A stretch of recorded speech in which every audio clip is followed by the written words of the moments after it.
Et bonsoir à tous, enfin nous sommes là, le premier épisode de Pop de l'année 2023, le dernier c'était en novembre, j'espère que tout le monde va bien. Je suis avec Zouzou, nous sommes aussi avec le chat en direct. Comment tu vas Zouzou? Ah bah ça va fort bien, fort bien. Écoute, je suis content d'être de retour en plus. Je sais pas pourquoi je prends cet accent chelou. D'être, je suis bien content d'être là et j'espère pouvoir revenir aussi sur ma chaîne et qu'on se fasse enfin ces formats dont on se parle depuis si Ah longtemps oui, comme Speed moi tout est prêt chez entre moi, autres. les scènes sont prêtes. Le seul problème c'est toi qui n'es pas là. Bah ouais, bah oui, bah oui. Bah je viens bientôt. Écoute, je suis en train de venir. Et ce que je te propose, c'est de faire comme d'habitude, en attendant que tout le monde arrive et tout le monde s'installe. Je vais te demander, Zouzou, à quoi tu joues en ce moment? Qu'est-ce que tu as regardé récemment? Qu'est-ce que tu lis? Qu'est-ce que tu écoutes? Dis-moi tout, raconte-moi ta vie culturelle du moment. En ce moment, je regarde un peu une petite série d'HBO qui personne doit regarder en ce moment, qui est The Last of Us, tiré d'un jeu vidéo tout aussi peu connu d'ailleurs. Je prends, je prends pas mal de plaisir là-dessus. Et sinon, je regarde quelque chose que pas mal de gens doivent regarder, cela dit, mais qui est euh, pas fou, mais intéressant sur pas mal de points. Même si j'étais très déçu par la saison 2, mais bon, photo Covid, c'est Cheer, qui est la série sur les cheerleaders américains. C'est c'est pas mal, c'est différent mais ça tourne, malheureusement la saison 2 tourne à la série télé-réalité parce que bah, ils parlent juste de leur déception de ne pas avoir pu faire le concours. Alors que tu te prends d'habitude plein de passages où ils font des pirouettes et des trucs comme ça, et c'est quand même très très stylé sportivement parlant. J'ai un petit amour du sport, je dois l'avouer, et ça c'était quand même très très cool à voir. Cool. Sinon, bah, des choses que j'ai vues, bah, on va en parler ce soir, The Utopia Plus, et que je lis en ce moment, c'est bah, une petite œuvre d'un certain Pénis, Philippe Pénis, Qu'est-ce qu'il y a? qui Ah j'ai eu peur. J'ai dit, ça y est, qui c'est la fin de cette émission. On va devoir couper. qui est mince, bah que tu m'as prêté justement. Bah, j'ai commencé à le Ah lire, je suis oui? pas loin de la fin et J'espère qu'il est en bon j'apprécie état énormément d'ailleurs. l'écriture. J'espère qu'il est en bon état. Ah bah Philippe Cadic, c'est incroyable, c'est très accessible, ça, c'est pas, en général je dis accessible pour quelque chose qui se lit très vite d'une traite. C'est pas pompeux, ça se prend pas la tête, et il écrit très très bien, moi j'adore son style, un de mes préférés en SF, de toute façon je l'avais dit, mais... Et tu dévores ces histoires très vite et tu te prends 40 000 idées dans la tronche en même temps, c'est trop bien quoi.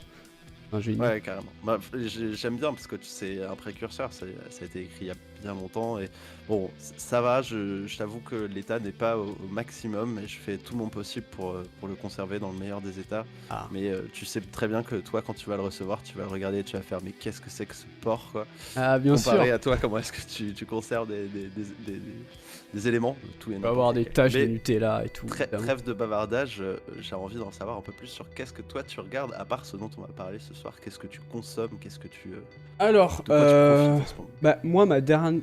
Bah justement je vous en parle ce soir, c'est Severance, c'est vraiment une énorme claque que j'ai prise, on l'a regardé en 3 jours avec ma copine, donc vraiment on s'est pris une claque, j'ai trop hâte de vous en parler dans quelques minutes. Mais j'ai aussi évidemment commencé The Last of Us, comme beaucoup de gens, de HBO.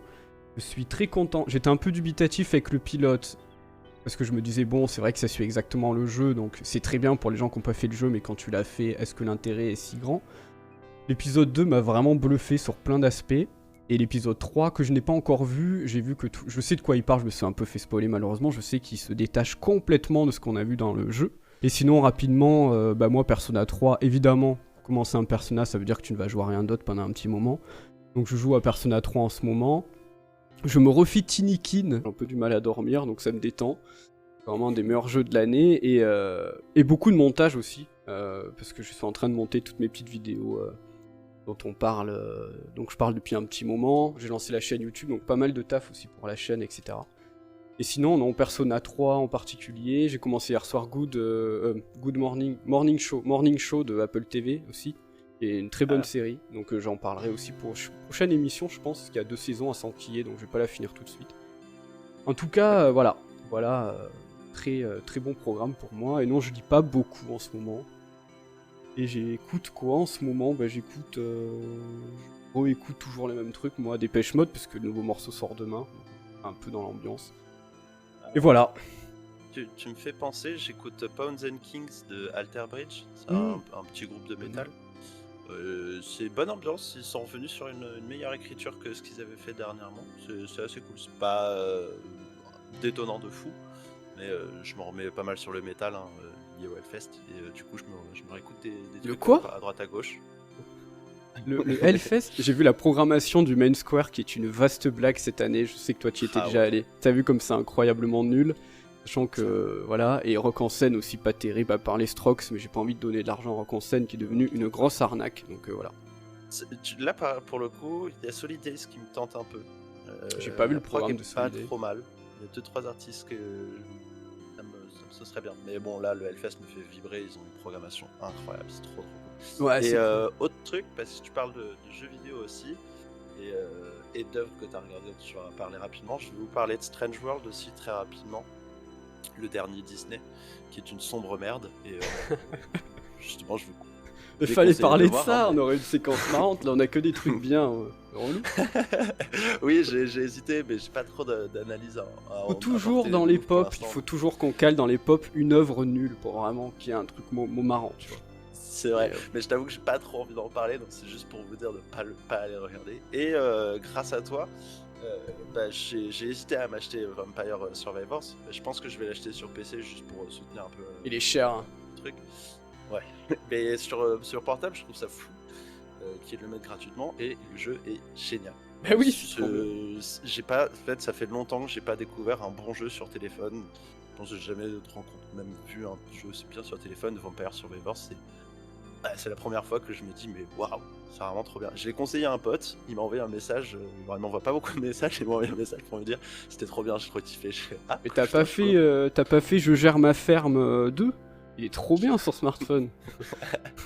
En fait, tu peux payer du vrai argent pour avoir tes carottes plus vite, c'est incroyable.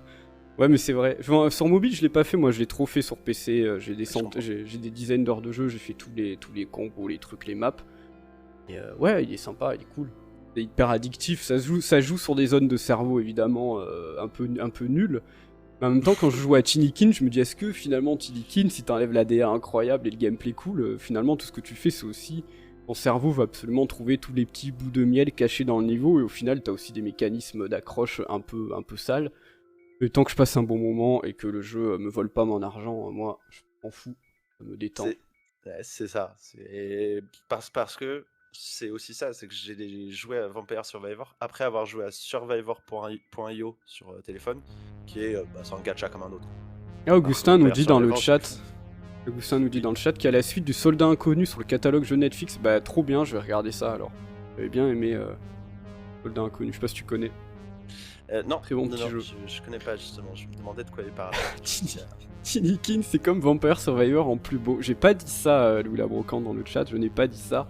Mais j'ai un peu dit ça quand même. Mais je préfère Tinikin évidemment. Mais bon. Ok, cool. Bah écoute, je pense qu'on peut se dire qu'on enchaîne sur les sujets du soir. Allez, let's go. Et on va essayer de accomplir notre mission qui est de donner envie à ce magnifique gens dans le chat et les gens qui nous regardent sur YouTube un peu plus tard ou sur les plateformes de podcast.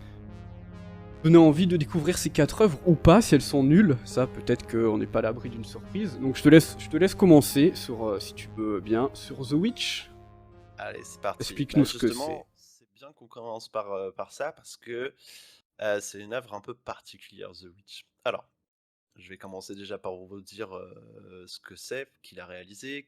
En gros, The Witch, qui est souvent écrit VV au lieu de W pour un peu de style, c'est le premier long métrage, la première réalisation de Robert Eggers, qui aujourd'hui fait de plus en plus parler de lui, notamment il y a quelques mois de ça avec The Northman, que moi j'ai vraiment apprécié. Et c'est pourquoi je parle de celui-là qui est le premier. Il y a The Lighthouse aussi qui a fait beaucoup parler de lui, qui était a priori une perle. Je l'ai pas encore vu, mais je pense que je vais beaucoup suivre le réalisateur. J'en parle, c'est pas la première fois que j'en parle. Le film est sorti en 2015. C'est son premier long métrage. Il a été présenté au festival du film Sundance, où il a obtenu le prix de la mise en scène. Et je trouve que c'est important de dire ce genre de choses, parce que si on va regarder sur certaines reviews, le film est pas très apprécié. Pas à sa juste valeur, justement, c'est à des valeurs qui sont, aujourd'hui, qui sont considérées comme des bonnes valeurs dans le cinéma.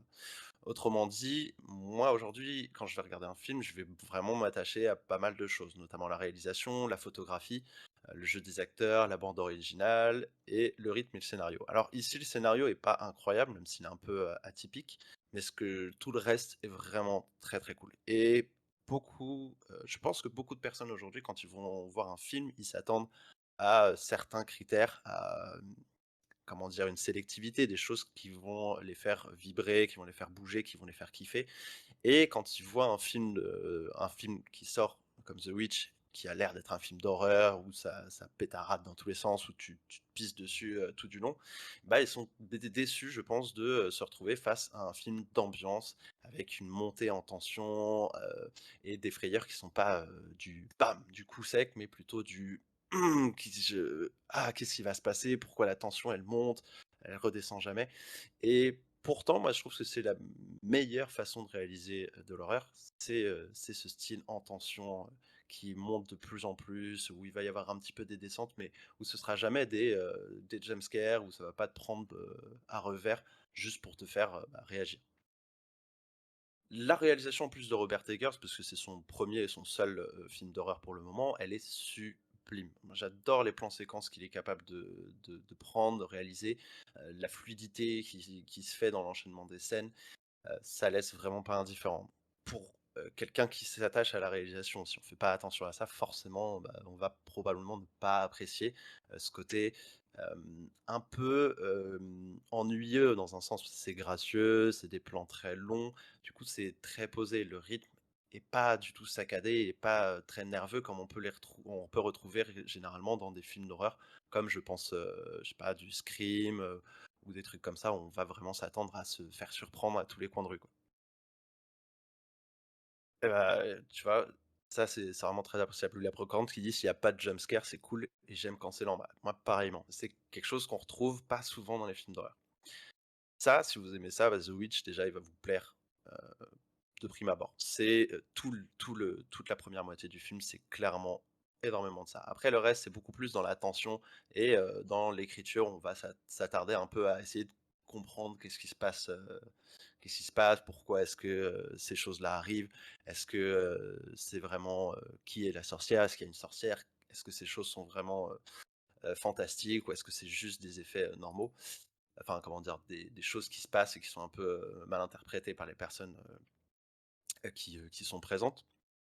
Je vais vous parler un peu du scénario justement, oui, c'est assez simple. Du coup, c'est une petite famille, bon, je saurais pas dire, ça doit se passer, dans le XVIIe siècle, un truc comme ça, 18e, XVIIe siècle, Nouvelle-Angleterre. Bon, toi, tu me gênes, toi. Pardon, mon chat qui veut faire partie du live. Et ah oui, tiens, ça parle de Midsommar dans le chat, c'est un film que j'ai très envie de voir. J'ai envie de me remettre au film d'horreur. Et d'ailleurs, bah, tu me parlais, Jojo, de la dernière fois, qu'on te demandait de parler de films d'horreur en même temps que tu jouais à Dead Space. Bah, c'est clairement quelque chose que j'ai envie de refaire. Ça, c'est Oui. pas facile et je pense que c'est du bon, quoi. Bref, pour raccourcir, là-dessus, ouais, alors le scénario, c'est dans le 17e, une famille, il se passe plein de choses étranges autour d'eux, et la fille est accusée de sorcellerie. En gros, c'est, plutôt cool, mais le scénario, c'est pas, ce qui fait, vraiment vivre, le film. Après la photo est super sympa, mais il faut aimer des paysages très gris, très voilà, comme tu as pris très bien les photos, ça c'est vraiment ça, on se retrouve dans un vieux 17e siècle un peu sale, où il se passe pas grand-chose, où la vie est un peu morte et bah, du coup, le décor également. Moi, j'ai adoré parce que ça me mettait vraiment bien dans l'ambiance.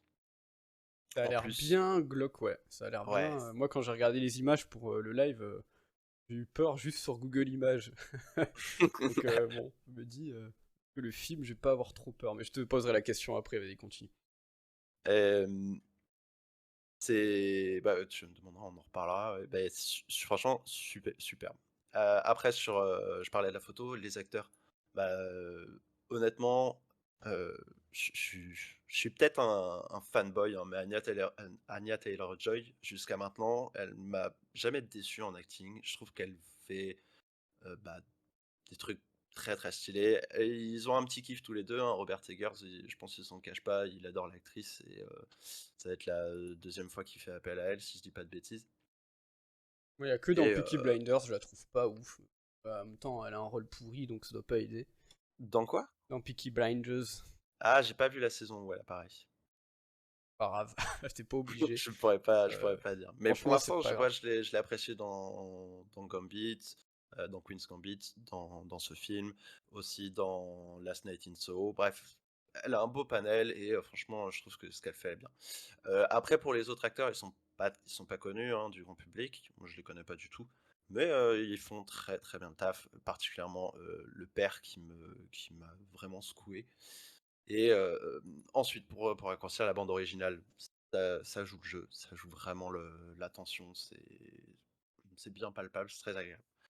En gros, pour conclure, c'est un beau film mystérieux qui s'inscrit dans un folklore du XVIIe siècle, sous couvert d'horreur, de sorcellerie de l'époque et de communautés diverses, puisque eux, la famille est rejetée par leur communauté, et à la fois il y a une notion de communauté de sorcières qui est entre guillemets dévoilée au fur et à mesure, même si on va pas nous lire des bouquins ni nous prendre par la main et nous expliquer ce qui se passe, on voit juste et on le déduit au fur et à mesure.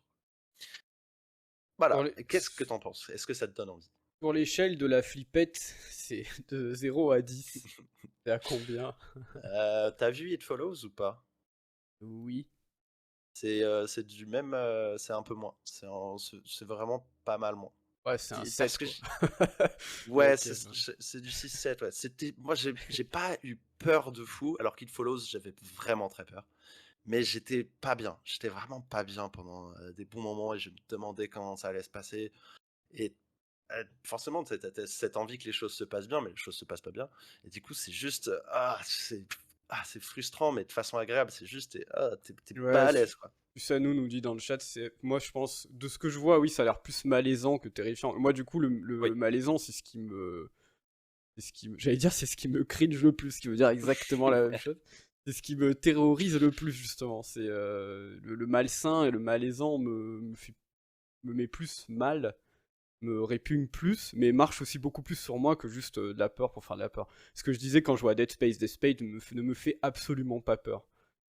Alors que Village me fait un peu peur, tu vois. Alors que on pourrait penser que Village, voilà, parce que l'ambiance joue plus, Ouais. c'est moins gore et c'est plus psychologique aussi, etc. Donc voilà. Après, Dead Space, maintenant, te fait pas peur, mais Dead Space, le premier, quand il a joué la première fois, t'avais peur, Non, non? non, Non? en vrai, non.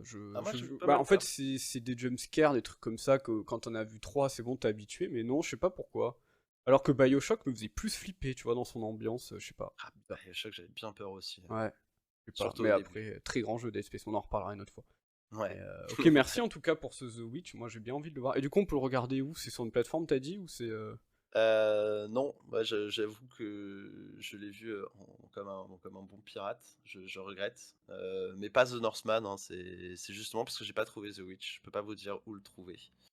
Ça doit pouvoir se louer avec des trucs comme Canal ou compagnie, hein, je vous le recommande. Et sinon, bah, attendez un petit peu, que un an et demi, et je suis sûr que Robert Eggers, il va nous sortir encore un très bon film. Et c'est fou, hein, franchement, je suis curieux de voir ce qu'il va nous sortir, parce qu'il en est à 3 bons films. Eh ben, le film est sur Amazon Et Prime, si vous êtes abonné. Voilà. c'est vrai? Oui, 1h28, 2016, ils Je disent, mais suis c'est trop bête, sûr. j'ai Amazon Prime, j'aurais pu le Ah, voilà, t'es con. Le mec, il a payé 48 € à un mec sous un tunnel pour lui vendre un vieux DVD Divis. Le mec a rien compris. Ah, il est sur Amazon Prime, donc vous pouvez aller le voir. Voilà. Bah Eh écoute, bah, je me le note, par contre je vais regarder ça en plein jour, en x8. Vraiment, qu'il profite de l'expérience au maximum. Très bien. Bah ah, cool, bah écoute, vas-y, kiffe. parfait. Bon, Parfait, bah bah si écoute, ça te je te va, propose on... de nous Ah. parler de ta bonne petite série, hein. Aïe J'ai aïe hâte de aïe aïe. savoir, hein. T'as pas arrêté de me la vendre. Alors je vais essayer d'être le plus Ça va être un peu long, je suis désolé, je peux pas passer à côté du message de la série. Je vais rien vous raconter de plus que ce qui se passe dans le pilote, par contre. Je tiens vraiment à vous garder l'intrigue, mais pour expliquer un peu le délire où la série va vous emmener, je suis obligé de détailler un tout petit peu ce que c'est. Déjà, Severance, c'est quoi? C'est une série créée par Dan Erickson, qui est sur Apple TV depuis le 18 février 2022, donc c'est récent, c'est sorti il y a moins d'un an. La saison 2 sort en avril. Et je suis très content de l'avoir découverte cette semaine, parce que je pense que les gens qui attendent la suite depuis un an sont actuellement en état de dépression, tellement le cliffhanger est horrible. Bref, c'est une série qui est réalisée par Ben Stiller, donc je pense que tout le monde le connaît. Moi, c'est un gars que j'adore. Et un très très bon réalisateur qui est aujourd'hui d'ailleurs plus derrière la caméra que devant, pour notre plus grand bonheur, parce qu'il a quand même fait des comédies au pif pas incroyables. Mais en tout cas, c'est un très bon metteur en scène. Et Severance, ça parle de quoi? Donc en gros, c'est une série qui est centrée sur les employés d'une boîte qui s'appelle Lemon Industries. On ne sait pas du tout ce qu'ils font. C'est complètement obscur, on sait juste que c'est le plus grand recruteur de toute la ville, de même quasiment des États-Unis. C'est une énorme boîte, mais on ne sait pas vraiment quelle activité ils pratiquent. Et en gros, quand vous acceptez de travailler chez eux, vous acceptez de subir ce qu'on appelle une opération qui s'appelle une dissociation, c'est-à-dire que la société vous inocule dans le cerveau une petite puce qui dissocie complètement votre mémoire professionnelle de votre mémoire depuis que vous êtes né, quoi. J'explique. Par exemple, toi, demain, tu veux travailler dans cette boîte, tu vas subir une dissociation. À partir du moment où tu rentres dans l'ascenseur pour aller dans tes bureaux et que t'en sors, tu n'étais aperçu de rien. En fait, l'ascenseur va supprimer ta mémoire de ta vie personnelle, ton nom, ta famille, ton chat, ta meuf, ton appart, toute ta vie, tes passions, pour ne vivre que ton boulot, en fait. Donc ça va te créer une nouvelle mémoire que ce qui est lié au travail. Et quand tu sors des bureaux le soir, on te réinjecte, enfin le lieu, c'est par rapport au lieu, te réinjecte ta mémoire de tous les jours et supprime ta mémoire du boulot. En fait, c'est clairement une dissociation de ta vie professionnelle et de ta vie personnelle. Est-ce que je suis clair jusqu'ici? On dirait qu'il fait un exposé à l'école. Donc voilà, le principe c'est ça. Ça pourrait clairement être un concept de Black Mirror. Hein. Moi, c'est tout de suite à ça que j'ai pensé, du moins. Une série qui a marqué quand même pas mal de monde sur tout ce qui est dystopique, disons un peu du futur, d'histoire du chelou. Et en gros, vous vous créez du coup deux vies différentes. Vous avez votre inter, c'est ce qu'ils appellent, c'est ton employé de bureau, et le exter, c'est la version de toi qui vit à l'extérieur. C'est deux entités qui ne peuvent jamais communiquer. Par exemple, si vous essayez de faire passer un message dans l'ascenseur il tourne en rouge. Tu n'as aucun moyen de communiquer avec ton être extérieur. Ils disent d'ailleurs dans la série que si tu veux démissionner de ton job, parce qu'en fait ton taf il te plaît pas, tu es obligé d'avoir l'autorisation de ton toit extérieur. Sauf que ton toit extérieur n'a aucun intérêt à ce que tu démissionnes, parce que lui, il rentre dans l'ascenseur le matin, il s'est passé un fragment de seconde, il sort de l'ascenseur, il a fait son taf, il est payé, il a aucun souvenir de sa vie pro, et il peut faire sa vie tranquille. Donc je vois pas pourquoi il démissionnerait, tu vois, c'est évidemment. Toi t'aimerais bien, est-ce que toi tu subirais par exemple ce genre d'opération, aujourd'hui? Non. C'est toute la question que pose la série. En fait, dans cette série, on va suivre un personnage qui s'appelle... Attendez. Oui, c'est Marc. Le personnage s'appelle Marc. Il est le nouveau chef d'équipe. Et lui, en fait, il a perdu sa femme il y a très peu de temps, donc il est dans un état dépressif abominable. Et en fait, il a trouvé un peu refuge dans cette dissociation, si tu veux, pour oublier sa peine, mieux vivre son deuil. Et il se dit, au moins pendant 8 heures par jour, je ne souffre pas. C'est pas ce que j'ai fait, tu vois, etc. Du coup, il est nouveau chef d'équipe, d'une équipe de 4 personnes, dont lui. Et en fait, le travail qu'ils font au quotidien, c'est qu'ils s'assoivent devant un espèce d'ordinateur en mode rétro-futuriste, un peu comme les premiers iMac, les huîtres, là, tu sais, les iMac qui étaient transparents. C'est un peu ce genre-là, avec des gros claviers bien à l'ancienne et une molette à la place de la souris. Et toute la journée, ils doivent regarder des chiffres, 8 heures par jour qui défilent à l'écran, et supprimer les mauvais chiffres. Tu ne comprends absolument rien de ce qu'ils font, mais apparemment ça a l'air très important, parce que l'Humans, la société, ne veut pas que dans ta vie perso, tu parles de ce que tu fais au taf. Donc c'est quand même un truc qui apparemment est un peu plus que ce que ça a l'air d'être. Et c'est aussi une grosse critique pour moi des bullshit jobs, entre autres, et de l'aliénation du travail. Et en gros, il s'aperçoit ce jour-là que son meilleur collègue a apparemment démissionné. Il travaille plus, il a été viré ou démissionné. Et du coup, bah, il est un peu triste parce que c'était un de ses rares amis, puisqu'ils sont que 3 dans les bureaux, quoi. Et le soir, il rentre chez lui, et il est justement abordé par un mec qu'il n'a jamais vu de sa vie. Il lui dit, écoute, je suis un collègue à toi, j'ai subi une opération qui me permet de me rappeler, en fait, d'enlever la dissociation. Et je me rappelle de tout ce qui se passe chez l'Humans, et vraiment fais gaffe, c'est hyper glauque, faut pas que tu restes là-bas, c'est hyper dangereux, préviens tout le monde à ta boîte, mais vraiment tu ne peux pas rester dans cette boîte. Et le gars est recherché justement par la boîte et il disparaît. Le problème c'est que, ok, on vient de te dire que la boîte où tu travailles est super glauque et dangereuse. Sauf que la version de toi qui travaille n'en a pas du tout conscience de ça. Et du coup, comment tu communiques avec ton toi de l'intérieur pour qu'il fasse une demande de démission? Tu vois, en fait, c'est tout le truc de la série. Et du coup, vous allez voir comment les personnages vont se dépatouiller. Je n'en dis pas plus, vont essayer de s'associer, essayer de comprendre ce qui se passe, essayer de fouiner un peu dans les bureaux pour essayer justement de comprendre ce qui se cache derrière ce métier qui a l'air complètement anodin. Alors que bah, quelqu'un d'extérieur qui est vraiment en très mauvais état, justement, t'a dit non, vraiment, quitte cette boîte, c'est méga glauque, c'est méga dangereux. Un petit détail aussi, quand ils font bien leur quota de petits chiffres qu'ils ont éliminés, ils ont des petites récompenses, il y a des gaufres parties, des petites soirées gaufres, des crêpes, ils gagnent des petits goodies, ils sont trop contents. Par contre, quand ils sont réprimandés ou qu'ils font de la merde, ils sont très gravement punis, je vous dis pas comment, mais clairement ils sont infantilisés de A à Z. C'est vraiment genre une ambiance comme si tu parlais des enfants de 8 ans. Parce qu'en fait, comme ils n'ont aucune conscience, c'est des nouveaux-nés en fait. À partir du moment où tu bosses dans cette entreprise, que tu as accepté ta dissociation, tu mets un nouveau-né. Tu dois te créer tous tes souvenirs. Donc évidemment, on peut faire croire n'importe quoi. Tu vois, tu ne sais même pas si tu as des enfants, tu ne sais rien. On peut te faire croire n'importe quoi. Tu es vierge de toute pensée, de toute émotion, de toute passion, etc. Donc ça c'est le pitch, je vous en dis pas plus, le pitch est incroyable, je vous raconte même pas les péripéties qu'il y a entre l'exter et l'inter pour essayer de communiquer entre eux, c'est incroyable, l'histoire est vraiment parfaitement maîtrisée. À chaque fois que je pointais une incohérence, je disais à haute voix dans le salon, mais ça c'est complètement con, et une minute après la série répond à l'incohérence, tu fais ah ben non, ça se tient, tu vois. Vraiment le récit est blindé, il est incroyable. Je vais revenir du coup maintenant sur le truc qui m'a le plus marqué au-delà du récit, c'est la réalisation de la série, vraiment je vous jure, j'ai rarement vu un truc de cette hauteur-là sur un écran de télé. Vous avez énormément, ce que j'adore, c'est des plans très, je dirais un peu à la Denise Villeneuve, tu vois, c'est très symétrique. T'as la symétrie partout. C'est un bureau à gauche et un bureau à droite avec une ligne qui les sépare, la porte qui est bien centrée. Les deux pots de plantes sont au même endroit, tu vois, c'est des plans très très symétriques. Et en fait, il joue sur un parallèle qui est sympa, c'est que pour bien comprendre où se situe l'action, si t'es dans les bureaux ou à l'extérieur des bureaux, c'est très simple. L'intérieur des bureaux, c'est des immenses labyrinthes de couloirs blancs où pour juste rejoindre un service à un autre, les personnages marchent à peu près 5 minutes dans des couloirs blancs, donc la caméra les suit en reculant, donc je pense que le caméraman a dû se prendre les murs dans le dos à peu près une quarantaine de fois pendant le tournage. Ça les suit, ils tournent, ils tournent, ils tournent, ils tournent dans des couloirs hyper blancs.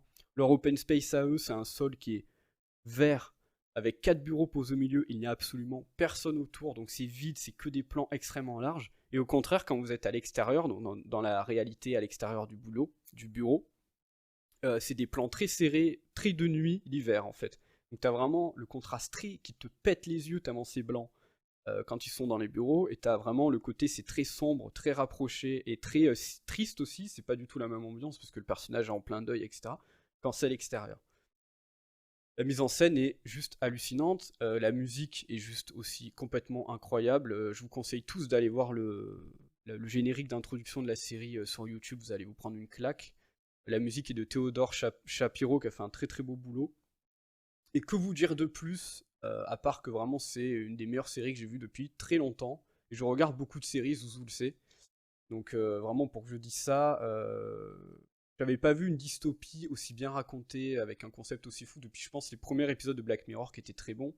Et ce que j'ai adoré surtout dans la série, c'est évidemment la critique qui est faite sur le monde du travail, sur le deuil, sur la recherche de soi, c'est ça les trois principaux thèmes, mais c'est Alors, surtout vraiment la place du travail dans nos vies, quoi. ça marche. Il y a dans le chat, il y a Augustin qui demande si c'est une création originale ou adaptée d'un bouquin, et t'as Susano qui demande chez qui c'est dispo. Alors, il me semble pas que c'est adapté d'un bouquin, il me semble que c'est vraiment créé par Dan Erickson qui a écrit le script pour Apple TV. Donc, je crois vraiment que c'est adapté d'un bouquin à vérifier, mais j'ai pas l'impression. Et tu m'as dit aussi qu'il y avait un extrait parodie. Ben ça à voir, absolument, je l'ai pas vu du tout.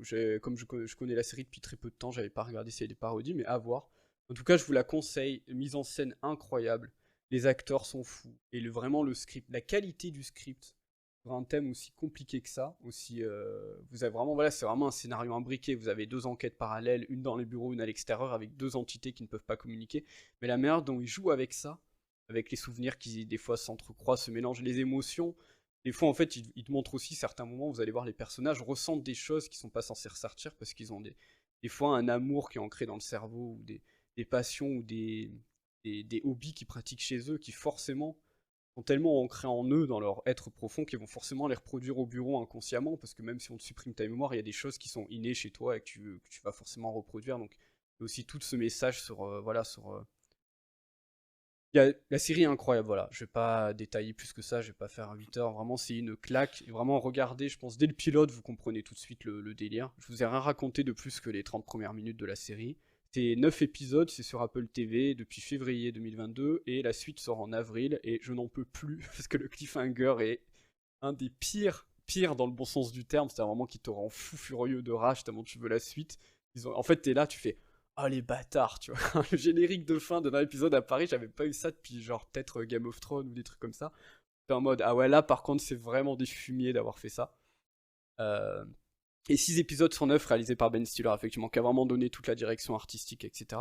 Donc je vous conseille vraiment, vraiment, très fortement cette magnifique série. Et je voulais en revenir rapidement, avant de clôturer, pour Severance. Le mode de production d'Apple rapproche un peu de celui d'HBO, c'est-à-dire qu'Apple part du postulat qu'ils investissent peu, c'est-à-dire dans peu de production, mais ils investissent dans de très bonnes productions. J'en suis à 2 séries Apple regardées, Morning Show et Severance, et je trouve les deux vraiment au-dessus du panier de ce qu'on peut avoir sur les autres chaînes, à part HBO qui se défend en face. C'est assez ouf, quoi. Et je me dis, là, Apple, s'ils continuent comme ça, ils vont tout cartonner dans quelques années. Ils vont nous faire des petits bijoux qu'on risque pas d'oublier. Donc voilà ce que j'avais à dire sur Severance. J'espère que j'ai donné envie, désolé si c'est un peu décousu, c'est un sujet un peu compliqué. En tout cas, vraiment, je vous encourage énormément à aller regarder. Et salut Ah, les c'était bien, biscuits. hein. Moi, j'avais pas de questions, hein. T'as très bien Ah, présenté le truc. J'ai très envie de le regarder, du coup. En plus, je suis vraiment passé à côté, mais mm. malheureusement, Ouais, c'est pas très sur Apple communiqué en TV. France, Du ouais, coup, Apple TV.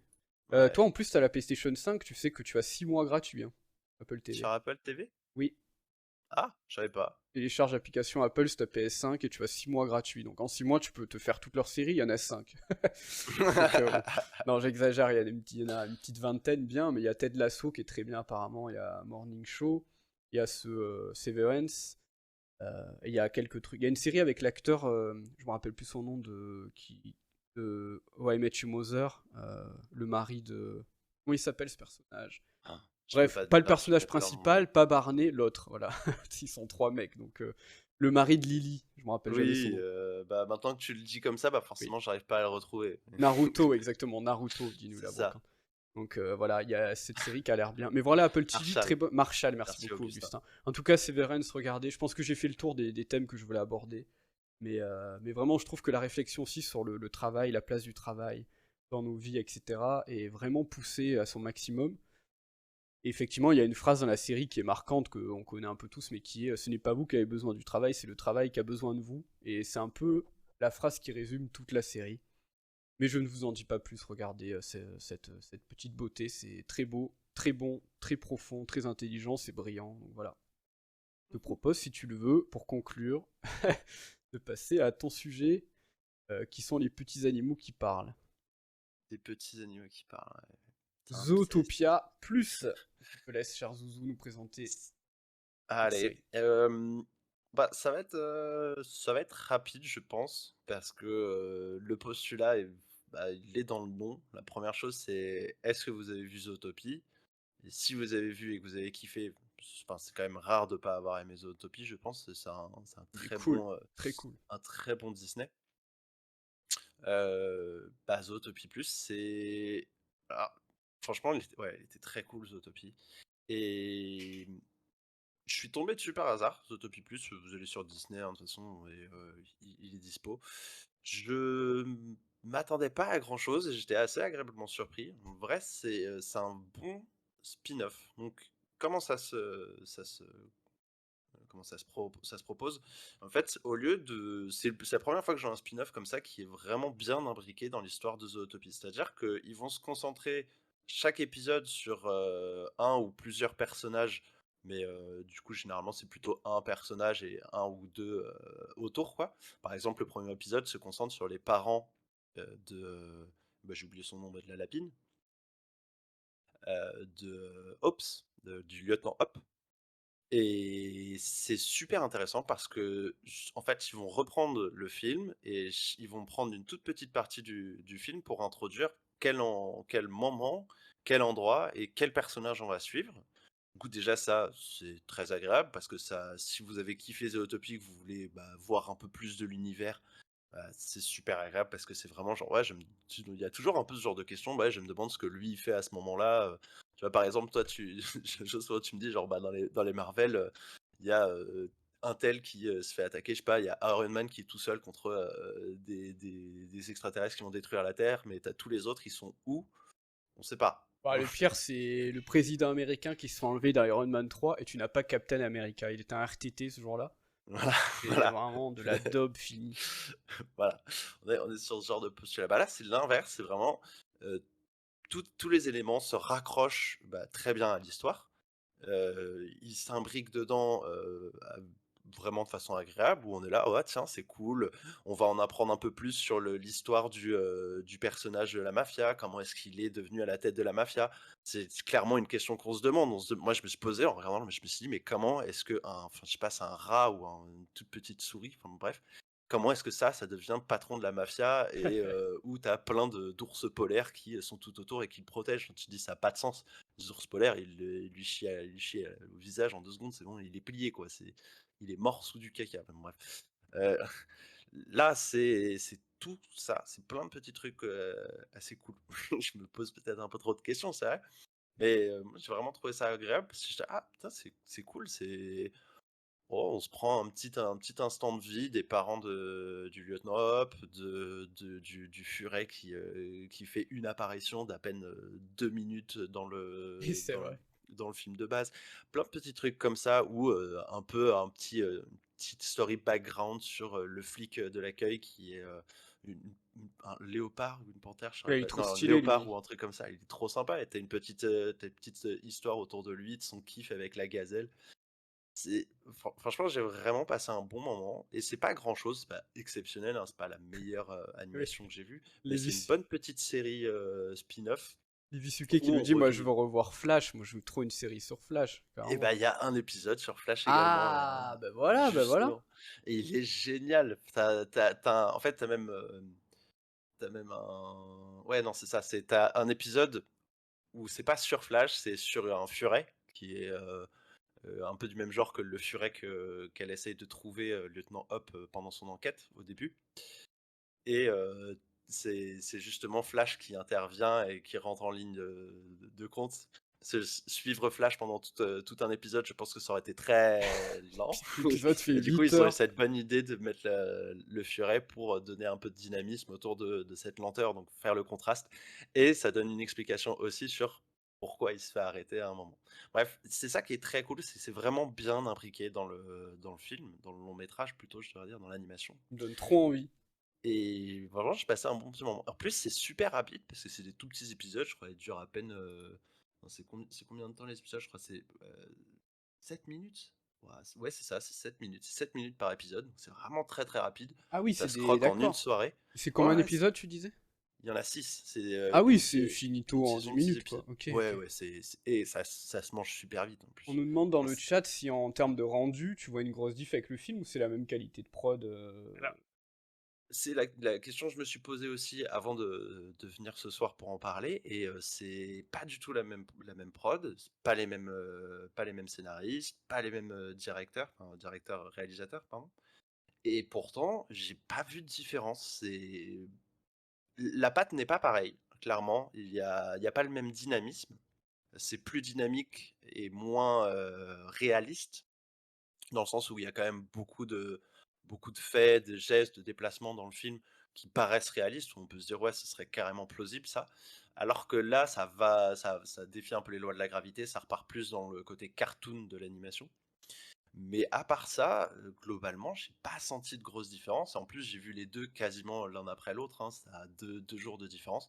Il y a rien qui m'a choqué en termes d'animation. C'est un peu moins bien léché. La saturation est moins, enfin comment dire, le contraste des couleurs, la beauté de l'environnement, c'est pas le même du tout. On se prend pas la même beauté des décors. C'est un peu moins bien léché, mais c'est franchement somme toute, il y a vraiment pas de grosse différence visuellement parlant. Et ça, j'ai trouvé ça très très cool. Cool. Et sur Disney+, du coup, oui, évidemment, j'imagine. Oui, C'est exactement. pas sur... Ok.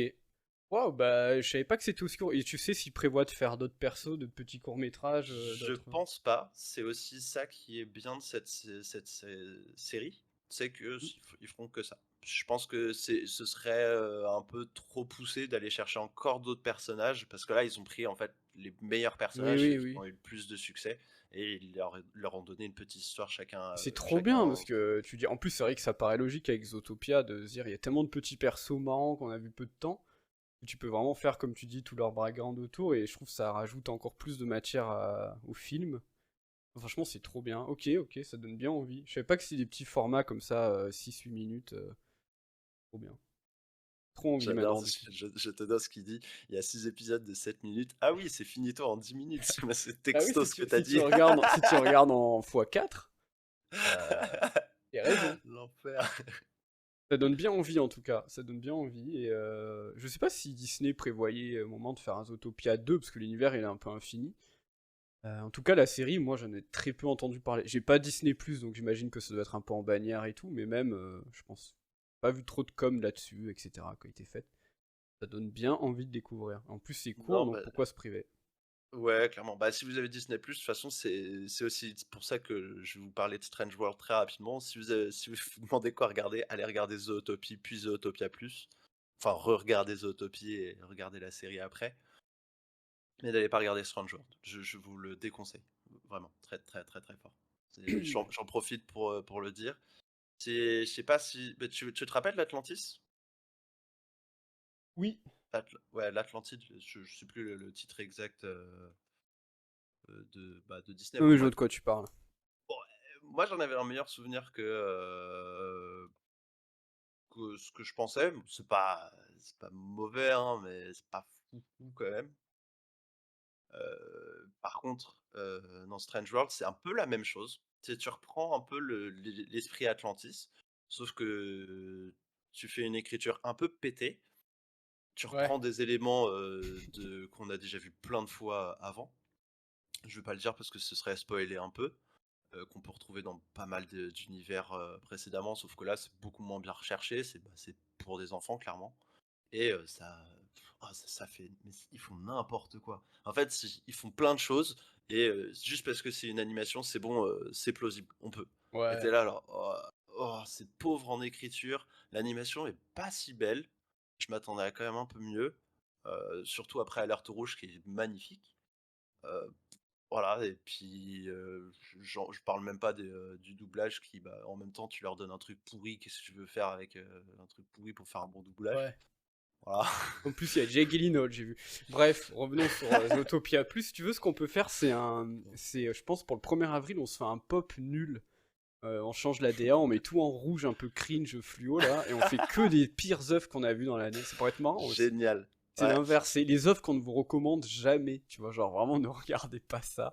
C'est marrant à faire. Ou alors, ce serait très bien. si un jour on arrive à trouver les rythmes de faire plus d'émissions, on fait vraiment un coup c'est pop, les trucs qu'on recommande, et après ça peut être Poop. Copcast Poop, c'est les grosses dubs, surtout pas regarder, tu vois. Ah, ce serait très bien ça, les Ouais, pop. je veux bien faire ça. Mais il Ouais, va y je suis avoir tous chaud. les C'est, films tu de sais, Ryan Gosling, du coup. Ça fait faut que je prépare une longue liste. on en parlera après, mais Ouais, on on en se fera parlera ça après. pour la fin. Je lui parle de Ryan Garde-toi. Gosling, j'ai envie de dire un truc. Mais Ah, juste une chose, je pensais comme toi, là dernièrement, j'étais en train de me dire, mes pop 1 minute, là, tu sais, mes petites analyses, oui. j'avais envie de les faire sur des trucs nuls. Me forcer à Ah regarder des trucs oui. nuls juste pour sauver l'humanité et leur Oui. dire, n'allez pas regarder ça. Mais je me dis, Euh, si je fais ça, les gens vont quand même aller regarder. Tu sais que le contenu négatif marche Curiosité plus, ça. malsaine. Tu fais une vidéo, par exemple là tu fais une vidéo d'une, tu vas voir Dune de 2029, la partie 2 qui va sortir. Tu l'appelles Dune 2 énorme nanar, point d'interrogation, tu feras plus de vues que si tu mets Dune 2 le chef-d'œuvre ou Dune 2 très bon film, tu vois, c'est forcé, les gens ils aiment bien, moi j'en fais partie, avoir des mecs dire qu'un truc est nul avec des arguments marrants, ça me fait plus marrer qu'un mec qui pendant 1 heure dit c'est trop bien. Voilà. Bon, C'est en un peu parlant vrai, je de pense que je vais faire ça. En parlant de trucs bien, on peut passer à mon œuf si tu veux bien. Ah, bien sûr, bien sûr. Allez, Autant en tout pour cas, moi. merci beaucoup pour ces petits autopius. Tu m'as bien donné envie et je pense que tu as aussi donné envie à nos chers auditeurs. Voilà. Mm. Allez, Allez, gros parle-nous de dossier. Alors Persona. ce soir, j'ai pris rien de simple. Je vous parle que de trucs bien lourds. Donc, pourquoi je vous parle ce soir d'un jeu qui est sorti il y a 48 ans? Tout simplement parce que, comme beaucoup d'entre vous doivent le savoir, depuis le mois de janvier 2023, Persona 3 Portable et Persona 4 Golden sont enfin disponibles en... Où est-ce que tu suis? En... En dématérialisé? En Dématérialisé. français. Ah là là. Donc, comme vous le savez, depuis Persona 5 Royal, en 2019, qui a été un gros carton d'Atlus, c'est leur record historique en termes de succès d'un jeu. Comme par hasard, parce qu'il avait traduit en français, les gens français et européens l'achètent, parce que c'est évidemment d'autres langues, italien, espagnol, allemand, etc., toutes les langues d'Europe, quoi.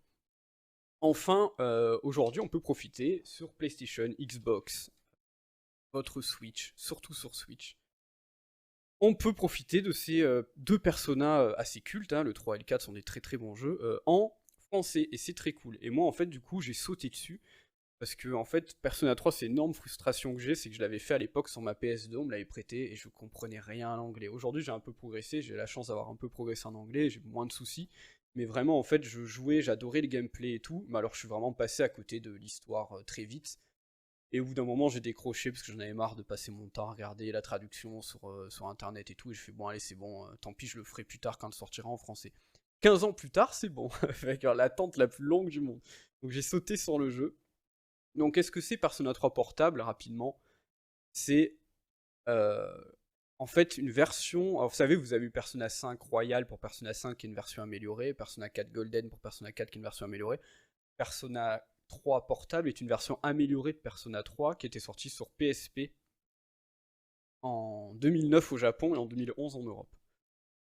Je vais vous raconter les différences après de gameplay entre Persona 3 normal et portable, mais je vais déjà m'attarder un petit peu, si vous voulez, sur le lore du jeu et vous expliquer un peu, pour ceux qui ne connaissent pas, le mécanisme, j'ai envie de dire, intrinsèque à la licence Persona.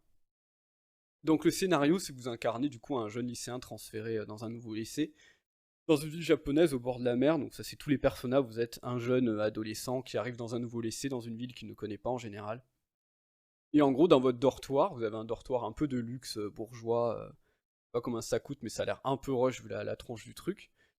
Le dortoir, en pleine nuit, se fait attaquer par une espèce d'ombre monstrueuse, bizarre sur le toit.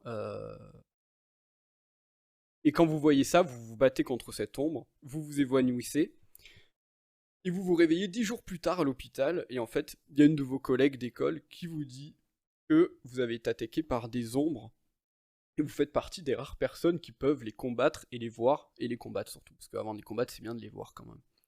Et en fait, vous rejoignez du coup cette équipe d'étudiants qui sont capables comme vous de voir ces ombres, et d'utiliser les personas, on y reviendra un petit peu après. Et en fait, ces ombres apparaissent tout le temps pendant l'heure cachée. C'est-à-dire qu'en fait, il y a une 25e heure dans Persona 3 qui se dit à minuit, en fait, l'horloge s'arrête. Il y a une heure un peu, tu vois, un peu cachée. Donc pendant cette heure-là, tous les êtres humains dorment dans des cercueils. Ils ont conscience de rien. Et les ombres, du coup, bah, vont se nourrir de ces personnes-là. Et au bout d'une heure, bah, ça retourne à minuit et la vie suit son cours, la nuit suit son cours. Et en gros, toi, tu fais partie des personnages qui peuvent du coup voir ce qui se passe qui restent éveillés pendant cette 25e heure. Déjà, le concept est assez génial, je trouve. Et du coup, le système de jeu, comme tous les personnages, vous allez avoir plusieurs possibilités. Pour ceux qui ont déjà fait la licence, on en reste sur quelque chose d'à peu près similaire. Persona 3, c'est des jeux, les personnages, c'est des jeux qui sont découpés en journées, donc 1er janvier, 2 janvier, 3 janvier, 4 janvier, etc. Comme nous, avec le calendrier grégorien. Pas confondre avec Grégoire le chanteur, hein. Ça n'a aucun rapport. Sort des mots comme ça, là, calendrier grégorien. Ah bah oui, attends. Et si vous voulez, le jeu se découpe toujours comme ça, comme tous les personnages. Vous allez à l'école le matin, vous avez des petites lignes de dialogue avec vos potes et tout, c'est cool. T'as fait quoi hier? Ah, c'est trop bien, il fait beau aujourd'hui, les trucs banals. Et quand vient le moment de la fin des cours, vous avez le choix de faire plein de trucs dans les personnages. Vous avez 3 possibilités. Un, c'est aller en ville, faire vos emplettes, je vais acheter du soin, je vais acheter des potions à la pharmacie, etc. 2, vous pouvez passer du temps à la bibliothèque pour étudier, passer du temps dans les clubs de lycée pour augmenter votre courage, vos charmes et votre intelligence qui vont vous permettre de débloquer des nouveaux dialogues, ou passer du temps avec vos amis pour monter des liens sociaux avec ces amis-là, débloquer leur histoire qui sont assez intéressantes dans Persona 3, et de ce fait débloquer des compétences en combat parce que vous rendez les personas de ces personnages-là plus forts. Par conséquent, plus vous êtes proche d'eux. Et une fois que vous avez fait le choix de ce que vous allez faire après les cours, bim, vous arrivez au dortoir le soir, et là vous avez la possibilité de rejoindre le Tartare, qui en gros, pendant l'heure sombre, c'est que le Tartare, comme dans Hades, tu vois, c'est la tour des dieux là, pendant l'heure sombre, Terre-Terre, le Terre-Terre, 93. le Terre-Terre 93, pendant cette heure sombre, le lycée se transforme en une immense tour, avec un nombre d'étages qui va jusqu'au ciel, et ça c'est assez ouf visuellement. Et du coup, vous pouvez pénétrer dans ce donjon, et le but c'est d'aller le plus haut possible. Sauf que, évidemment, plus vous montez d'étages, plus les ennemis sont de plus en plus puissants, plus c'est compliqué, plus vous allez au bout d'un moment bloquer. C'est obligé que vous bloquez au bout d'un moment et vous dites, ok, ben là, je vais me coucher, je suis trop fatigué, mes persos ont plus de mana, j'ai plus de soins, j'ai un perso qui est KO, comme les personnages, les autres épisodes. Et là, bah, vous retournez au dortoir et vous recommencez une nuit, vous revenez au matin au lycée, vous continuez votre truc et le soir vous retournez vous battre, etc. C'est un dungeon RPG, Persona 3. Contrairement aux ceux d'après qui ont plus différents donjons, là il n'y a qu'un seul donjon si tu veux avec des dizaines et des dizaines d'étages qu'il faut escalader. Un peu à la Diablo 1 quoi. Ouais, c'est ça. Et tous les soirs de pleine lune, donc c'est toutes les 2 semaines je crois, je sais plus c'est quoi le rythme de la pleine lune, je suis nul en... toujours été nul en histoire géo, ça n'a aucun rapport. Tous les soirs de pleine lune, vous avez un boss qui apparaît dans la ville. Ça peut être dans le métro, ça peut être au centre-ville, etc. Et c'est en battant ces boss que vous débloquez des nouveaux étages dans le Tartare pour escalader, etc. Donc ça, c'est Persona 3. Je vous ai raconté un peu le scénario, les mécaniques de jeu. Il est vraiment cool. Le seul problème de ce Persona 3, c'est que effectivement, puisque c'est une version portable faite sur PSP, vous ne pouvez plus vous déplacer comme dans Persona 3, un personnage en 3D dans les environnements. En fait, vous voyez, comment vous expliquer ça? Vous voyez l'environnement sur un magnifique plan 2D dessiné, quoi. Enfin, c'est juste une image. Genre, vous imaginez un gros JPEG, mais super joli. Et en fait, vous déplacez votre curseur sur le JPEG, qui est un gros rond bleu, et vous allez sur tel personnage, vous lui parlez en mode visual novel avec sa tête qui apparaît pour parler. Vous cliquez sur la porte, ça vous met dans le plan suivant. Vous cliquez sur les escaliers, ça vous met dans le plan d'escalier, etc. Donc l'exploration est pas la plus fascinante qui soit, c'est plutôt un point and click en fait, l'exploration tout simplement. Mais les donjons restent des donjons en 3D où vous vous déplacez, vous tournez la caméra, etc. Les combats sont en 3D aussi. Et vous avez vraiment ce côté exploration qui est juste du point and click et du visual novel. Évidemment, si vous êtes réfractaire au jeu extrêmement bavard, Persona de base n'est pas pour vous. Par contre, si vous êtes intéressé par les JRPG de la licence Atlus, de la société Atlus, et plus particulièrement les Persona, je vous conseille pas forcément de commencer par le 3. Je vous conseille de commencer tout simplement. Alors Zouzou, toi je savais commencer par le 4, toi. Ouais, tout à fait. Voilà.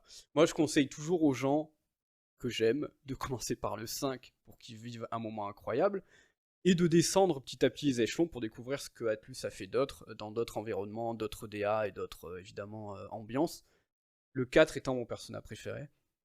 Et de descendre après vers le 3, évidemment, si ça vous intéresse. Par contre, le 3 est un très bon jeu portable, justement. C'est là que je voulais en venir. Si vous avez une Switch, vous voulez vous faire un Persona sur Switch, le 3 s'y prête parfaitement bien. Que dire d'autre? Évidemment, la musique. Que dire de plus sur la musique de Persona? Les musiques de Persona sont pour moi des pionniers de la soundtrack, tout jeu vidéo confondu. Persona 5, on a un mélange de métal, jazz, un peu groovy. Persona 4, on est plus sur de la pop, un peu J-pop, dance, jazz bizarre. Persona 3, c'est mon mélange préféré, c'est hip-hop, jazz. Hip-hop, free jazz. Donc vraiment la musique de Persona 3 est incroyable. Et que dire de plus, voilà. C'est un jeu culte, on peut enfin le faire en français. Si vous adorez le JRPG, ne vous privez pas une seule seconde, prenez-le. Ils sont à 20€ Persona 3 et 20€ Persona 4 Golden. Vous avez des packaging à 35€ je crois sur PC et Switch il me semble. Si vraiment vous me posez la question, est-ce que je fais le 3 ou le 4 pour commencer, je vous conseille quand même le 4, je pense quand même. Mais pour moi, le 3 est un des personnages les mieux écrits, avec le scénario le plus sombre, avec les thèmes les plus intéressants. En tout cas, c'est un très bon jeu. Après, à vous de voir par lequel vous voulez commencer. Et il est sur le Game Pass, effectivement. C'est à nous. Donc on nous dit dans le chat, donc n'hésitez pas si vous avez un abonnement Game Pass à le tester, le 4 et le 3. Voilà, en tout cas, moi je m'éclate, j'en suis à 60 heures de jeu et c'est un bonheur absolu. Voilà ce que j'avais à dire sur Persona 3 portable, disent les japonais. Portable. Portable. Voilà, je sais pas si tu comptes le faire toi un jour ou pas, mais vraiment, je te dis sur portable c'est très agréable quoi. Genre tu pars en vacances, tu cherches un jeu à faire, t'as un Persona dans la poche quoi. Il y a moyen. Après, faudrait déjà que je finisse le 4 et le 5. Aïe aïe aïe aïe. Mais peut-être que je vais le faire comme le 4 et le 5, c'est-à-dire que je vais jouer la moitié de temps de jeu et puis je vais me lasser, comme je me lasse avec tous les JRPG, même j'adore, hein, j'adore Persona 5 et j'ai kiffé Persona 4, mais je me lasse trop vite avec les JRPG. Il y a Moi je trop suis de d'accord. Moi blabla j'ai pour eu, moi. bah en fait moi j'avais le même problème que toi, mais vraiment. J'ai eu exactement le même problème que toi, et depuis Persona 5, j'ai retrouvé vraiment, je me lasse beaucoup moins des JRPG de Atlus. Alors tu vois, vraiment, à part Live Live cette année, et Triangle Strategy, et encore c'est plus un tactical, mais où j'ai vraiment accroché au scénar de A à Z, tous les autres JRPG, je me fais yesh. J'en peux plus au bout de 20 heures, tu vois, j'ai essayé de refaire Dragon Quest 11 que j'avais pas fini, je sais que le Oh, jeu est très bien, mais au bout de 40 heures de jeu, j'en peux plus. C'est lent, les systèmes de combat, il est laborieux au bout d'un moment, c'est très très lent aussi. Il y a que Atlus ouais. qui arrive à m'accrocher par les personnages très forts, le choix. Tous les jours, tu as un choix à faire de l'activité que tu vas faire. Personne n'a fait un personnage de la même manière à la frame près, alors que tout le monde a fait les FF de la même manière, tu vois. Enfin, il y a ce côté vraiment, je trouve, très libre, qui me plaît beaucoup. Et les personnages de Persona 3, justement, sont très intéressants, que ce soit même le gars du club de sport de piscine, il est hyper intéressant. Enfin, vraiment, c'est trop bien écrit, les personnages. Et ça aborde des sujets aussi sur l'adolescence, c'est assez cru, le 3. Donc ouais, non, moi, c'est des jeux que j'adore. Mais je comprends le côté slacé, c'est pour ça que j'aime bien le côté Switch. Tu vois, le côté Switch, tu joues un peu le soir avant de te coucher dans le lit, hop, un petit heure de Persona 3. Tu mets ton réveil pour le lendemain, t'éteins la lumière, tu te couches, quoi. Et c'est trop bien. Ouais, ça, je pourrais plus m'y atteler. Parce que c'est ça aussi, c'est quand bah, Persona 4, quand j'étais sur mon PC, au bout d'un moment, j'étais alors. Bah, en fait, c'est pas relou, mais juste quand t'as un full setup ou que t'es super yimbe et que t'as envie de jouer, Ouais. bah moi j'aime bien quand je sais que je vais avoir une session de 2 heures ou d'1 heure où je vais pouvoir jouer et vraiment avoir l'impression de progresser. Ouais. Là, ça prend tellement longtemps qu'à chaque fois je suis très frustré parce que en 2 heures j'ai rien fait. Je te conseille aussi beaucoup Shin Megami Tensei 5 sur Switch, qui est un des meilleurs jeux Switch existants. Si tu as l'occasion, c'est une dinguerie. C'est ultra dynamique, les combats sont cool, l'univers est méga bien travaillé, la DA est folle. C'est un gros tournant, hein, Shin Megami Tensei, tu compares le 4 au 5, ça n'a rien à voir. Les deux sont bien, mais Ouais. le 5 c'est vraiment ultra moderne. Les déplacements du perso sont très rapides, très fluides, tu peux sprinter dans des immenses maps de désert, tu peux jumper, enfin vraiment t'es très libre, et un petit côté plateforme aussi. Ah, le Shin Megami Tensei 5 c'est un gros tournant très appréciable de la licence. Ah bah c'est stylé, hein. Bah voilà, écoute, Persona 3 portable, si ça te va, on peut clôturer, on retourne sur le lobby, le Chantal lobby. On peut dire. Bah, tout à fait, hein, let's go. Mais merci, hein, franchement, je te dis, les deux me donnent bien envie. Et En tout toi cas, aussi, tu m'as donné déjà de envie venir avec ton film et ta donner. série. Euh, Mais on a mais tous moi, je les sais deux pas des si je pourrais, devoirs. moi. Mais Mais si, je vais voir pour choper Sévérance d'une autre manière, sinon. t'inquiète. C'est surtout que là, on regarde pas grand-chose. Mais t'as Apple TV gratuit 6 mois. Oui, Toi, c'est tu veux vrai, le c'est choper vrai, d'une c'est autre vrai. manière. Ah là là là là. Je t'interdis sur ce stream de parler de piratage. Sauf si quelqu'un veut m'envoyer un bon dossier avec tous les films. Et merci toi aussi à The Witch, m'intéresse beaucoup. En plus, c'est vrai que là, ça manque un peu de films d'horreur, ça fait longtemps que je n'ai pas vu un bon. Zootopia Plus, vu la durée versus qualité, moi je regarde direct dès que je peux, c'est juste que je veux pas donner un centime à Disney Plus, donc il faudrait que je me procure d'une certaine manière. Je ne Bah, sais pas trop écoute, comment. un jour où tu passes chez ton hébergeur parisien, Mm. il a Disney+.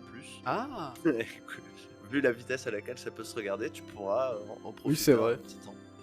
C'est vrai que c'est cool. Mais c'est cool, ça manque d'ailleurs, je trouve, des séries courts-métrages comme ça où tu peux t'enquiller un épisode en 6 minutes. Ça s'appelle YouTube, mais j'aimerais bien qu'il y ait ça pour plein de trucs. Tu vois, moi, David Simon, il Ouais. fait ça. Il fait un truc à la The Wire où il développe ses personnages en 10 minutes, mais je le prends en direct, ce serait trop bien. Ah, Pour raconter c'est- plein de mais trucs. tu vois, aujourd'hui quand tu regardes comment dire, les spin-offs, ils ont vocation à faire du 8 saisons, des trucs malades. Et quand je dis ça, je pense à un bon spin-off. En plus, je pense à Better Call Saul. Mais t'en as d'autres, Oui. c'est vraiment, tu sais qu'ils veulent juste faire un peu de thunes. Là, ça a pas de c'est pas grande envergure. Ça Bon, a en pas plus, de... Disney, ils sont pas du genre à vouloir se faire de la thune. Ah, Non, en c'est plus. quand même. Et toujours de critiquer, hein. Non, mais bien, moi ça m'a bien donné envie. Je trouve que c'est des spin-offs utiles qui améliorent un peu l'univers.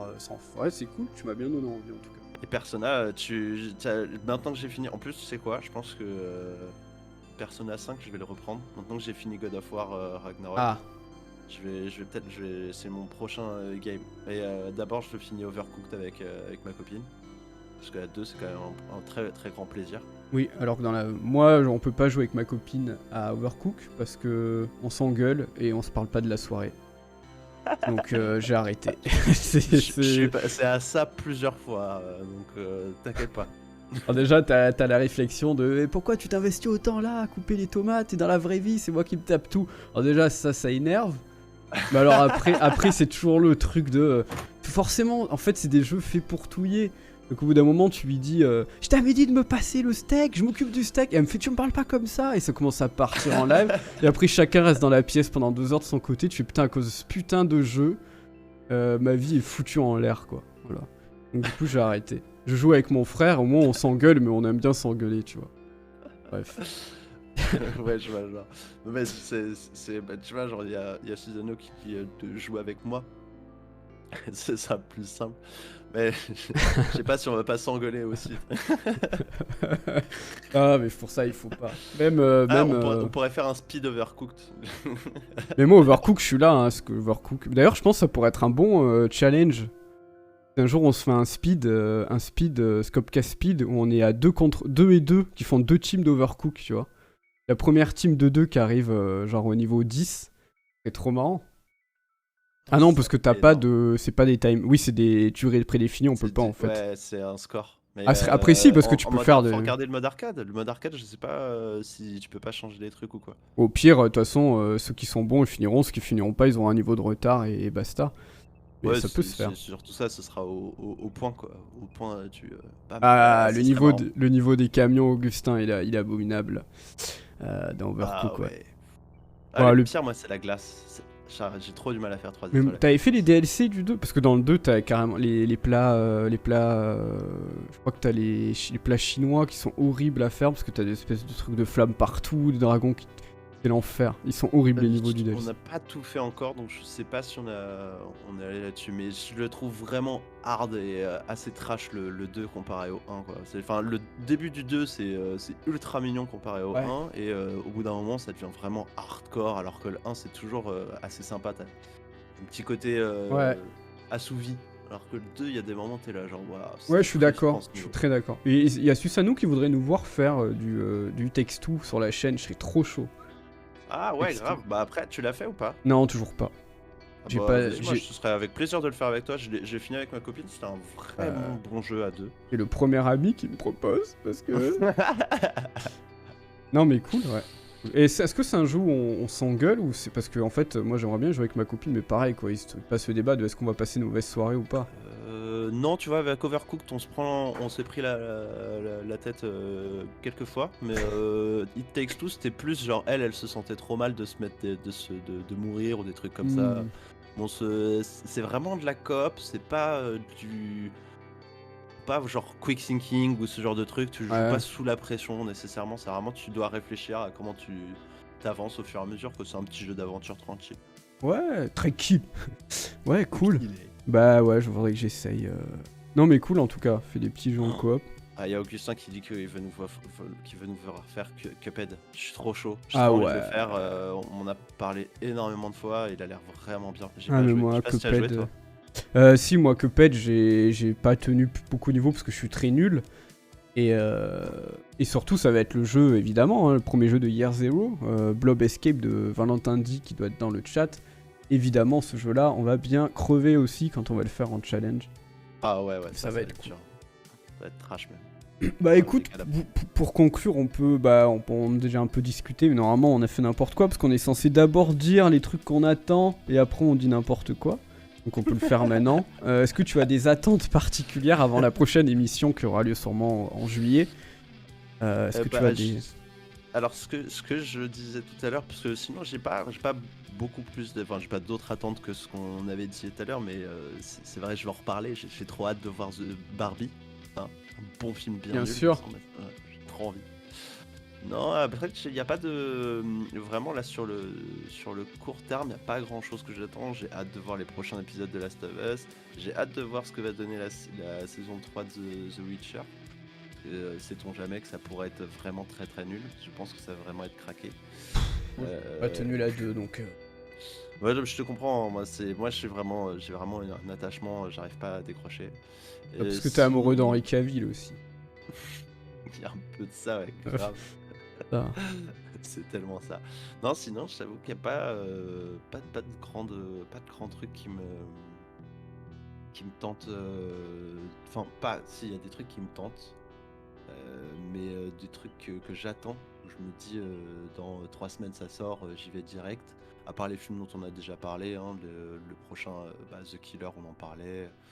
Les prochains films de cette année, bien sûr, je suis chaud de fou. Mais là, il n'y a pas un truc à court terme où je me dis j'ai trop envie de faire. Ah. Si, il y a Diablo 4 toujours que j'attends, mais à part Ah ça, bah là, t'es sur le long terme, là. bah ouais, c'est ça. Ah oui, C'est que bah des alors. trucs sur le long terme ou dans le Il y a courant de Zelda l'année, avant. j'ai le hein. temps d'attendre, quoi. Ouais, il y a Ah, Zelda 2 aussi. Ouais, c'est vrai que ça arrive avant. Et la toi, il y a 2. quoi que t'attends?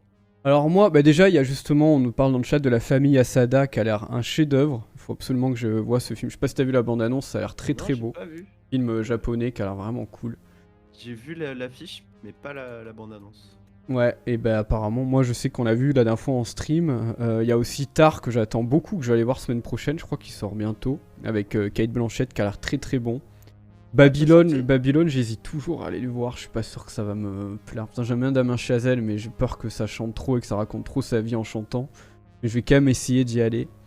Oui, Retour à Séoul aussi, qui a l'air incroyable. Donc ouais, il y a plein de films là qui me donnent bien envie. Retour à Séoul a l'air vraiment bien. Et puis en jeu vidéo, je regarde un peu là les sorties proches, mais j'ai pas grand chose là en février. D'ailleurs c'est mon anniversaire bientôt, donc n'hésitez pas à envoyer des cadeaux hein, à mon adresse que vous n'avez pas. Non mais je regarde pas de jeu particulier. Moi j'attends après dans les projets plus perso, j'attends évidemment Semaine Pro de pouvoir sortir mes petites vidéos Dépêche Pop. J'espère vont être super cool et vont vous plaire. Vous allez découvrir plein de trucs stylés ou redécouvrir des trucs stylés. Et en parlant de Dépêche Pop, nouveau morceau de Dépêche Mode qui sort demain. Donc l'attente commence à être relou.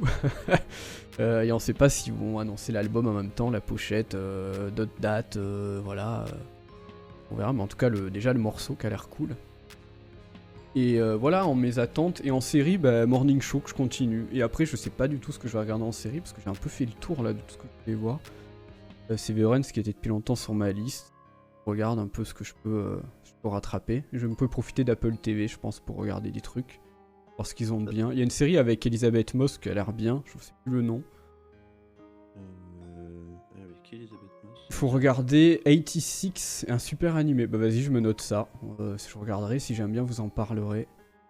Et puis voilà, ouais. Mais pas de grosses attentes. Mais le cinéma, là, je trouve ça reprend un peu. Je suis très content. Il y a des petits trucs à voir quand même. Tar a l'air vraiment cool. Ouais. Donc ça a l'air d'être un peu le film Oscar, mais il a l'air cool. Évidemment, je n'attends pas du tout, et je n'attendais pas Forspoken qui est sorti la semaine dernière et que tout le monde dit que c'est nul. Donc clairement, je n'y mettrai pas 1 euro, surtout après la démo désastreuse. Ouais, c'était sûr. Mais tu vois, ça, c'est les grosses hype jeux vidéo de cette année. Entre ça, Forspoken et Hogwarts Legacy, c'est les trucs, vous attendez pas à grand chose pour Hogwarts Legacy. Hein. Je suis sûr, dans le chat, il y en a quelques-uns qui ont vu et qui se sont dit, ouais, ça va être trop bien. Moi, j'ai peur que ce soit vraiment naze. À mon avis, ça va l'être. Ça va juste être un gouffre à pognon, quoi. Astérix, je te dose évidemment, qui est sorti hier. Et la série avec Elisabeth Moss sur Apple TV, c'est Shining Girls, et le synopsis me tente bien. Donc je vais peut-être regarder ça après. En plus, elle s'appelle Kirby dans la série. Je sais même pas que c'était un prénom, Kirby. Donc, on apprend tous les jours. Mais ça a l'air cool. Ça a l'air cool. Ça a l'air un Ah peu ouais. glauque, mais c'est elle enquête en gros. Elle enquête sur un meurtre, etc. Donc, trailer comme on en a déjà vu plein, mais moi j'adore ça donc je regarderai. Et voilà, et Hogwarts Legacy, je ne l'attends pas du tout parce que je suis vraiment pas fan de Harry Potter. Et Alibi.com 2, mais Oh oui! oui, ça. Ah là là là là, ça vraiment, je suis même à deux doigts d'y aller pour en parler tellement ça a l'air désastreux. Mais je vais pas donner 1 euro à ce film. Non, non, non. Bon, écoute, Bon, on a fait un pas bon mal de tour choses. là. Ouais, ouais. Bon, bah, je suis content de cette reprise de l'émission. On vous a parlé de 4 trucs sympas. Il y avait du monde, tout le monde est gentil avec nous. Bah voilà, cool. Bah écoute, est-ce que t'as un petit mot de la fin? Je vais couper, mais on reste un peu avec vous en stream. J'ai juste coupé pour la VOD. Est-ce que t'as un petit mot de la fin, cher Zouzou? Abonnez-vous à Apple TV. Évidemment. Je vous pousse, consommez. Un abonnement de plus. Et bientôt, il vous parlera de Paramount Plus. N'oubliez pas, pensez-y. C'est vrai, ça a l'air cool en plus. Eh non, Bah, ils ont Bryan Cranston, voilà. c'est vrai, c'est vrai. Un petit mot de la fin du coup, monsieur? Cœur sur vous. Et puis merci d'être venus, tous ceux qui nous ont écoutés pendant tout ce temps. Eh bah oui, merci beaucoup. Et puis on se dit, j'espère, à très bientôt pour l'épisode 8 de Pop. Et je sais déjà de quoi je vais parler. J'avais d'autres trucs sur ma liste, mais en tout cas, très content aujourd'hui. On vous a parlé de The Witch, film d'horreur, Severance, excellente série, psycho, anticipation, trailer, Zootopia Plus, petite série de courts-métrages sur l'univers de Zootopia sur Disney+, et Persona 3 portable, jeux vidéo, date plus, JRPG, dispo sur toutes les plateformes existantes, sauf vos vieilles Game Boy. Et encore, je suis sûr qu'il y a des fous qui ont réussi à faire tourner dessus. Des bisous à tous, merci Zouzou, merci le chat, et très bonne soirée à vous, à la prochaine, bye bye. Merci à toi, Ciao. bisous.